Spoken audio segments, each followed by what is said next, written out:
M6 screw. So you just take double click on screw. So you go to home, click on drag the component and say OK. Take this out, keep it here, then go to zoom window, then go to home, click on assemble, lock the rotation, click on this axis with reference to this hole, and then you just go to home, go to drag the component, OK, then take it out, then you rotate this. Once you rotate, it may go out of the screen, and this has to, the rotation has to be done according to your requirement. So then go to home, click on assemble. So click on this face with reference to this face now. Now this component is, now it is fully constrained. You come down to this and say select. If you try to select this, it is fully positioned. Now I want to copy this. Go to home, click on pattern. We have the pattern.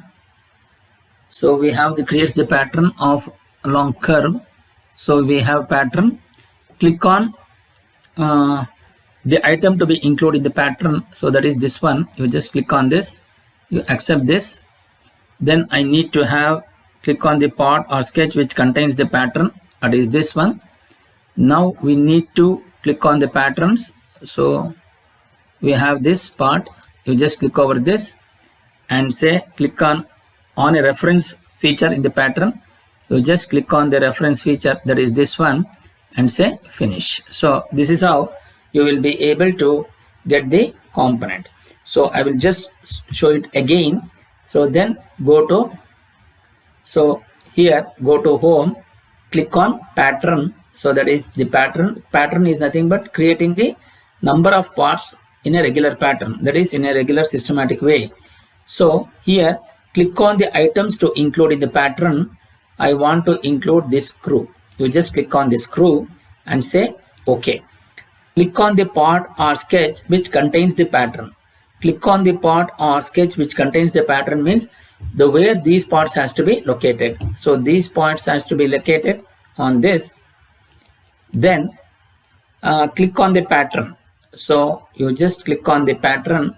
You just accept it and say click on the reference feature of the pattern, that is the reference feature is this. So all these things will going to be copied with finish it. So this is how you will be able to get the pattern done. The next part which I need to assemble is the hand wheel. So here this distance is 28, this thickness of the hand wheel is also 28, and we have a keyway of 4.5 by 2.5, this diameter is 16, and we can see this diameter is also 16. So that has to be gone inside this. Now we will go for fit. Then click on wheel or the hand wheel. Now when you have this hand wheel, you can see there is a rectangular slot.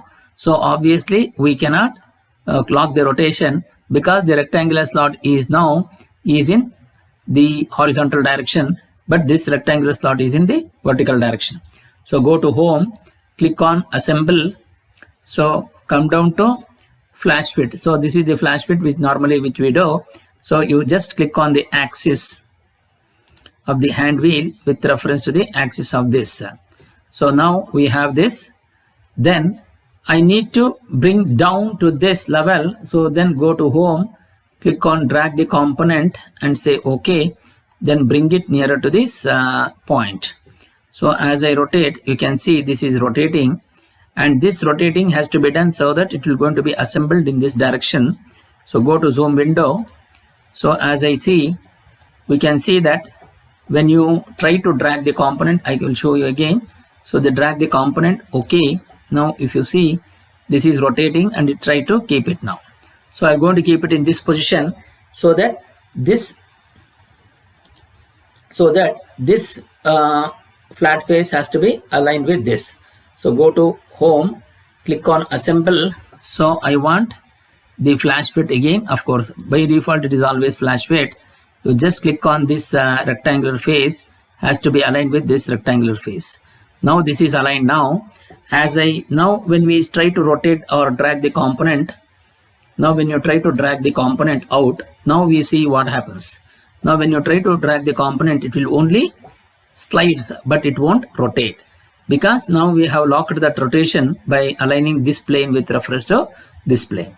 Now we need to just assemble this. So go to home, click on assemble. You just take this face with reference to this face, so that it will going to be aligned with this. Now to this, what I need to do is I need to apply the key now. So the key is the one which I need to apply. So that is the feather key. So feather key I need to assemble. So here, so what is the dimensions of the feather key? So when you have this, we can see here there is a 2.5, and also when you see this 2.5, this depth is 2.5, and then we have 2.25 here. This depth is 2.25. So that means 4.75. And here the keyway what I have is 4.5. So there will be a gap of 0.25.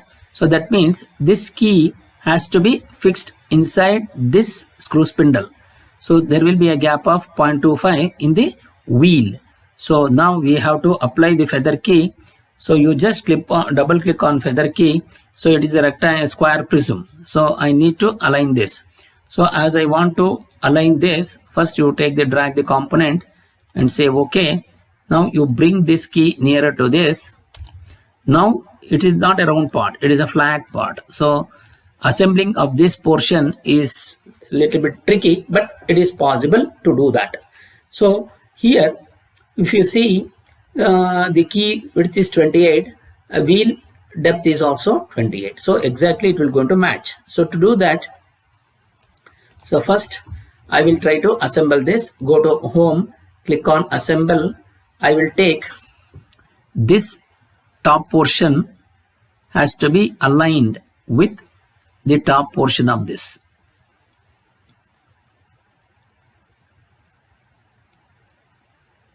So I will just try to rotate and try to take the top portion of this. Now it is aligned. Now when you try to fit it, you will going to get this. So this portion, so the top portion has been aligned. Now we will take, so once the top portion is aligned, now what I need is the base portion. So I will just go to home, click on assemble. Now this portion, the top portion is been assembled. Now what I want, this bottom portion, so this side portion has to be assembled with this portion. So now we have the two pieces which has been assembled. Now the next portion is just go to assemble. Now you just click on this with reference to this. So it will goes and inside it will go to locks. So this is how you will be able to place this key. And if you see the gap, there will be a gap of 0.25 in this particular portion, which you can see here. There is a small gap here. So this is the small gap what I'm talking about. So this is the small gap what I'm talking about, because this will be 4.75 and this will be 4.5. So this is how you will be able to assemble the key now. So the next